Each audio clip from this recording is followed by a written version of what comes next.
Olá pessoal, sejam bem-vindos ao canal da Nutri Mariane Rocha. Hoje a gente vai falar de proteínas, tá? Então, uma aulinha aí sobre o que são proteínas, classificação, funções, fontes alimentares, o que é um aminoácido essencial, o que é um não essencial, um condicionalmente essencial, tudo isso aí na aula de hoje. Bom, lembrando que se você não está inscrito no canal, se inscreve para você sempre receber conteúdo sobre alimentação, sobre nutrição e ajudar nos seus estudos do dia a dia, na faculdade, no ensino técnico, na prática clínica e tudo mais. Se você não me conhece ainda, eu sou a nutricionista Mariane Rocha, sou mestre em Ciências pela Faculdade de Saúde Pública da USP, especialista em nutrição esportiva e nutricionista, também atuo na docência, do ensino técnico à pós-graduação e sou nutricionista, faço atendimento nutricional clínico esportivo online apenas. Bom, pessoal, vamos lá falar de proteínas hoje. Proteínas que é um nutriente que tem muita importância, especialmente falando de redes sociais e tudo mais. O que são essas proteínas? São compostos químicos que são constituídos por carbono, hidrogênio, oxigênio, nitrogênio e pode ter também enxofre, fósforo, ferro e cobalto. Essa estrutura química da proteína, vejam que ela é bem mais complexa do que o carboidrato que a gente viu no vídeo de carboidrato. Se você não viu, dá uma conferida aí, para você ter essa aulinha de carbo também. As proteínas, pessoal, diferentemente dos carboidratos, que eles constituíam praticamente todos os vegetais, as proteínas elas vão compor a estrutura corporal, tanto de humanos quanto animais. Então, cabelos, pele, são tudo aí, compostos por proteínas. Elas também vão diferir em termos de estrutura química dos carboidratos e do lipídio pela presença de nitrogênio, tá? Já vi isso cair em provinha aí de concurso, Qual que é a diferença entre as estruturas? Elas têm nitrogênio que carboidrato e lipídio não têm na estrutura química. Por que esse nome, Proteínas. Esse nome vem do grego proteios, que significa nutriente de primeira importância, porque as proteínas vão constituir nossos anticorpos, nossos hormônios, glóbulos, enfim, peles, cabelos, unhas e tudo mais. Então, ela acaba sendo de primeira importância. Beleza, pessoal? Falando da constituição química dela ainda, uma proteína grandona, como vocês estão vendo aqui, ela é composta por aminoácidos, certo? Então, quando a gente vai falar da aula de digestão, a gente vai digerir, para absorver aminoácidos. A proteína ela é uma molécula grande e aí ela é formada por aminoácidos. Esses aminoácidos, gente, podem ser chamados de essenciais, não essenciais ou condicionalmente essenciais, dependendo de alguns fatores que a gente logo verá. E a maior parte das proteínas são formadas por 20 aminoácidos que são unidos por uma ligação chamada de ligação peptídica, tá? Então, assim, moléculas grandes de proteína vão ter vários aminoácidos juntos pela ligação peptídica, tá? Geralmente entre 20 aminoácidos unidos por essas ligações. Pensando aí, gente, quais são as funções dessa proteína no nosso organismo? Função estrutural, como eu falei, então compõe cabelos, unhas, pele, formam aí glóbulos, formam anticorpos, hormônios, enfim, tá? Então, uma função bem estrutural. Também tem uma função energética, mas a gente não quer que ela forneça, tá? Energia, mas ela fornece. 1 grama de proteína te fornece 4 calorias, beleza, gente? Não é 2 calorias, não é 8 calorias, é 4 calorias. Mas lembra que a gente não quer que a proteína forneça energia, porque senão ela tá tirando, de alguma estrutura, tá? E a gente não quer isso, a gente quer que carboidrato e gordura forneçam energia, não a proteína.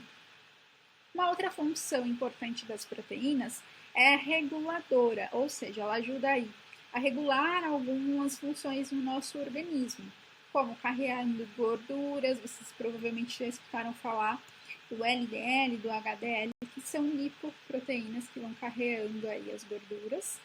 e também vão contribuir para o nosso equilíbrio aí, pensando aí no nosso sangue, né, no sistema cardiovascular, beleza?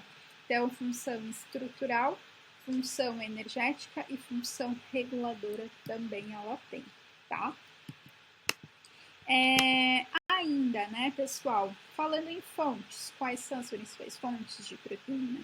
Os alimentos de origem animal, ovos, todas as carnes, peixes, frutos do mar, laticínios, né, iogurte, queijos, enfim, tudo isso é fonte proteica. E do outro lado, né, de origem vegetal, a gente tem as leguminosas, um bom exemplo de proteína vegetal, e cereais, preferencialmente cereais integrais que vão ter aí maior teor de proteínas, tá bom? Aqui, pessoal, é uma tabelinha, né, que mostra a quantidade de, né, proteína que eu tenho em algumas porções usuais, né? Então, se a gente pensar no ovo de galinha, uma unidade vai ter aí 72 calorias e olha só, 7 gramas de proteína, tá? Uma coxa de frango, quanto tem? Ó, 17 gramas, enfim, tá?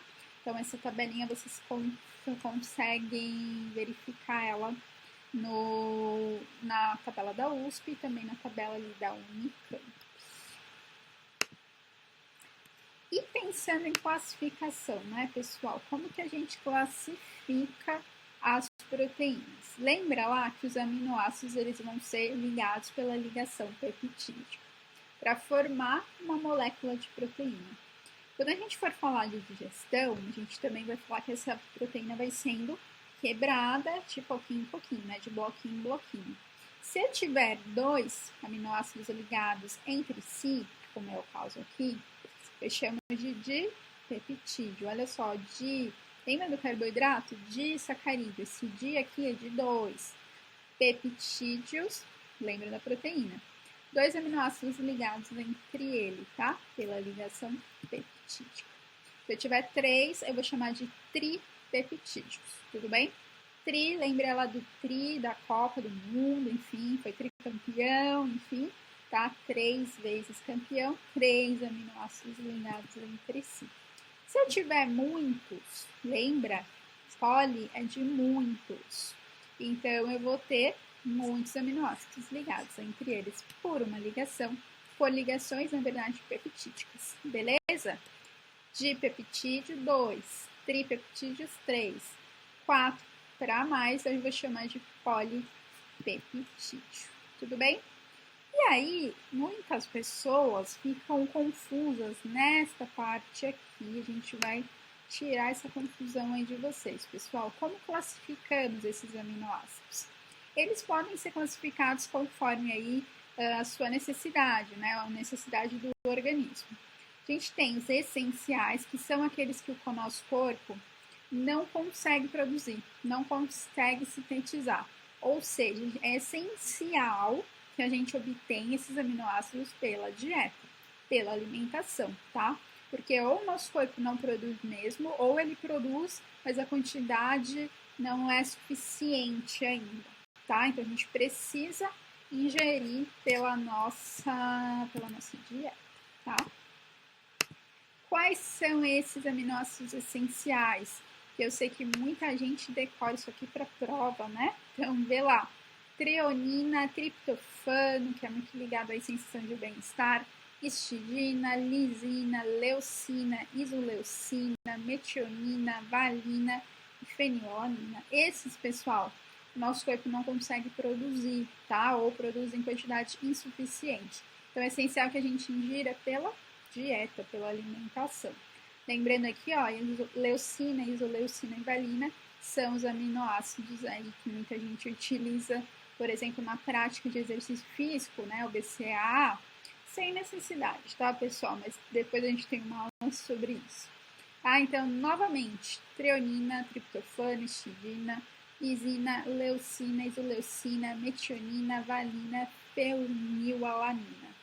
Se eu, por exemplo, não ingiro esses aminoácidos, né, em quantidade adequada, não ingiro, né, nada deles, especialmente se eu sou criança ou se eu sou adolescente, eu posso ter problemas de crescimento, né? E também posso ter perda de peso e tudo mais, tá? Então é muito importante que gestantes, lactantes, crianças tenham uma ingestão muito adequada de todos esses aminoácidos, tudo bem?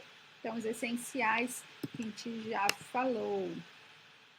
Agora, vamos ver os não essenciais. Os não essenciais, pessoal, é aquele que o nosso corpo consegue produzir a partir da presença dos essenciais. Ou seja, a gente não precisa ingerir ele pela alimentação. Nosso corpo consegue produzir ele em quantidade aí, adequada se eu tiver os essenciais. Quais são eles, pessoal? Então, a gente vai ter a alanina, asparagina, glutamato, asparato, glutamina e serina, tudo bem? Então, eles a gente não precisa ingerir pela alimentação se a gente está ingerindo aí os essenciais, tá bom? Então, ele é não essencial. Mas a gente tem alguns, pessoal, que em determinados momentos eles, né, são essenciais, tá? Em alguns períodos. Se a gente estiver doente, se a gente tiver um bebezinho prematuro, enfim, eles vão se tornar essenciais, tá? Então, aqueles que podem se tornar essenciais para bebês prematuros ou em algumas situações clínicas específicas. Alguns casos de câncer, de doenças, enfim, problemas de imunidade, a gente pode sim precisar desses aminoácidos em maior quantidade, ou seja, eles vão se tornar condicionalmente essenciais. Vejam, condicionalmente, algumas condições eles se tornam essenciais. Quais? Arginina, glutamina, por exemplo, muito utilizada por pessoas com imunidade baixa, no tratamento no câncer, enfim. A taurina, cisteína, tirosina, glicina, prolina e serina são condicionalmente essenciais. Algumas condições levam eles a ficarem essenciais. Taurina, por exemplo, para bebês prematuros, a gente sabe sua utilização forte, tudo bem? Então, algumas condições levam eles a serem essenciais. O nosso corpo aí, né, precise deles em maior quantidade e não está dando conta. Aqui, pessoal, é uma tabelinha aí para vocês, só para, né, é interessante que vocês tenham isso no caderno se vocês estiverem estudando. Anota lá, todos os essenciais, todos os não essenciais, os semi-essenciais, que isso acaba, né, facilitando a aprendizagem, tá bom? E, pessoal, a gente falou, né, dos aminoácidos essenciais, não essenciais, condicionalmente essenciais. Quando a gente está falando da proteína, lembra, a proteína é formada por vários aminoácidos ligados entre eles por ligações peptídicas. Mas, se eu consumir, por exemplo, só cereais, eu vou ter uma baixa qualidade proteica, tá? Por quê? Eu não vou ter a quantidade adequada de aminoácidos para fazer uma proteína, certo? Então, para eu fazer uma proteína, eu preciso de todos os aminoácidos essenciais, tá? Para você construir uma proteína. Vamos supor que eu só consuma arroz, tá? Não consumo nenhuma leguminosa, nem nada disso. Meu consumo de vegetais é muito baixo, enfim, tá? Eu não consigo fazer proteína, tá? E aí é muito comum a gente ver pessoas com redução de massa muscular porque ela não consegue fazer a produção de proteína, porque a ingestão de aminoácidos é muito restrita, ela não ingere aminoácidos diferentes, aminoácidos essenciais adequados para fazer uma proteína, tudo bem? Então, dietas com base em um único gênero alimentício de origem vegetal não promovem um crescimento adequado. Então, vamos imaginar, se eu estou com uma gestante, que ela é vegetariana ou vegana, mas ela só consome um tipo de vegetal, por exemplo, ela não vai conseguir montar uma proteína, porque ela não tem todos os aminoácidos essenciais para a formação dessa proteína. Por isso que é importante que a alimentação de vegetarianos e veganas seja o mais variada possível para eu ter vários aminoácidos ali, aminoácidos diversos, essenciais e formar uma proteína. Tudo bem? Então, por exemplo, a gente fala muito do arroz e feijão. Então, um aminoácido que falta no arroz, feijão tem. e outro aminoácido que falta no feijão, o arroz tem, tá? Então faz uma dupla perfeita. Se eu só consumo arroz, né, e cereais semelhantes ao arroz, sempre vai faltar aquele aminoácido que tem no feijão, por exemplo, nas leguminosas. E aí, faltando esse aminoácido, eu não consigo produzir, né, não consigo fazer a síntese da proteína, tá bom? Nisso, a gente também vai ter uma classificação da proteína conforme a sua qualidade. Como? Eu vou classificar essa proteína em proteína de alto valor biológico e eu vou classificar proteínas com baixo valor biológico. Quais são, pessoal, as proteínas de alto valor biológico? A gente vão ser aquelas que vão ter todos os aminoácidos essenciais, ou seja, todos que a gente não consegue produzir em proporções adequadas. E ela acaba sendo, né, melhor utilizada pelo nosso organismo. Quais são os alimentos que contêm essas proteínas de alto valor biológico? Carnes, laticínios, frango, ovo, os produtos de origem animal e também a soja, muitas vezes, é considerada uma proteína de alto valor biológico, porque ela também contém os aminoácidos essenciais, tá? Estudos mais recentes têm mostrado também a soja como um exemplo de proteína de alto valor biológico. Novamente, gente, alto valor biológico porque contém todos os aminoácidos essenciais em proporções adequadas. Gente, isso aqui é um tema que cai muito em prova de concurso, tá? Então, faça um marca-texto aí, grifa aqui, proteína de alto valor biológico contém todos os aminoácidos essenciais, tá? E ela acaba sendo melhor utilizada pelo organismo, a PAVB. E a PBVB, proteína de baixo valor biológico, ela não tem quantidades adequadas de aminoácidos essenciais, ou seja, falta algum aminoácido essencial ali. Foi o caso do arroz que eu dei para vocês, tá?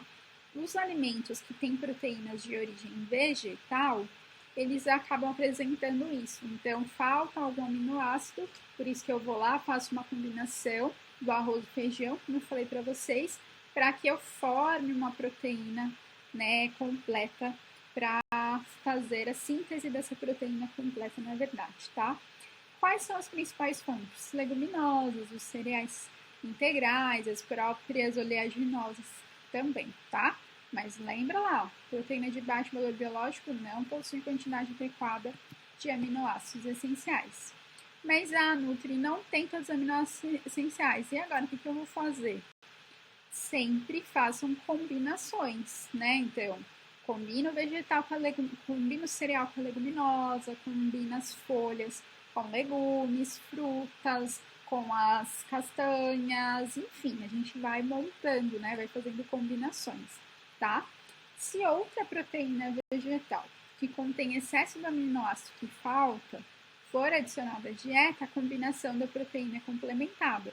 É o caso do arroz e feijão, gente, tô dando muito esse exemplo, né? Mas enfim, falta um aminoácido ali no arroz, o feijão tem. Falta um aminoácido no feijão, o arroz tem. Então, ó, combinou. E aí eu tenho a proteína completinha, tá bom? Os aminoácidos essenciais, pessoal, é muito importante para dar a síntese, né? Para a proteína, para todas as nossas estruturas corporais. Outros exemplos, além do arroz e feijão da Nutri. Sopa de ervilha, ó, eu tenho a leguminosa e eu tenho o cereal aqui da torrada. O curry de lentilhas, tenho a leguminosa, tenho o cereal. Macarrão com queijo, arroz doce, sanduíche de queijo, quando eu estou combinando grão e um lácteo, aí eu faço uma proteína completa. Pensando aqui, grão de bico de gergelim, fazer o hummus, né, a pastinha, tá? Então, são combinações aí também interessantes para utilizar nos cardápios de proteínas vegetais. E por fim, pessoal, a gente tem as recomendações de proteína, né? Que as nossas entidades aí de alimentação e nutrição nos recomendam. A gente tem a RDA, pessoal, para pessoas saudáveis, tudo bem, que querem manter o peso, a gente vai recomendar 0,8 gramas por quilo de peso, tá? Aqui, pessoal, eu só separei 3 recomendações. mas tem muitas, tá? E se você fizer atividade física, são outras e tudo mais, tá? 0,8 gramas por quilo de peso. O que significa isso, pessoal? A cada 1 quilo da pessoa, você vai fornecer 0,8 gramas de peso. Como é que eu faço essa continha? 0,8 vezes o peso da pessoa. Vamos supor, a pessoa tem 70 quilos. 0,8 vezes 70 quilos, eu vou ter a quantidade de proteínas necessária para ela, tá? Essa recomendação, pessoal, pode também ir de 0,8 a 1, tá? Então, se a pessoa tem 70 quilos, ela vai consumir 70 gramas de proteína no dia todo, beleza? A gente tem também a recomendação da Organização Mundial da Saúde, que ela nos fala que é 10 a 15% do VET, do valor energético total. Então, vamos supor, a pessoa tem 2.000 calorias, 10% da dieta vai vir de proteínas. Pode vir em 10, 11, 12, 13, 14, 15, tá? E a SBAN, ela reduz um pouco mais, tá? A Sociedade Brasileira de Alimentação e Nutrição, ela coloca 12%. Mas como eu falei, há várias recomendações. Hoje em dia se utiliza muito 1,2, está fazendo atividade física 1,5, tá? Então, vai muito também de acordo com o público que vocês acabam trabalhando, tá? E é isso. Por fim, olha só, uma aulinha mais rápida, talvez.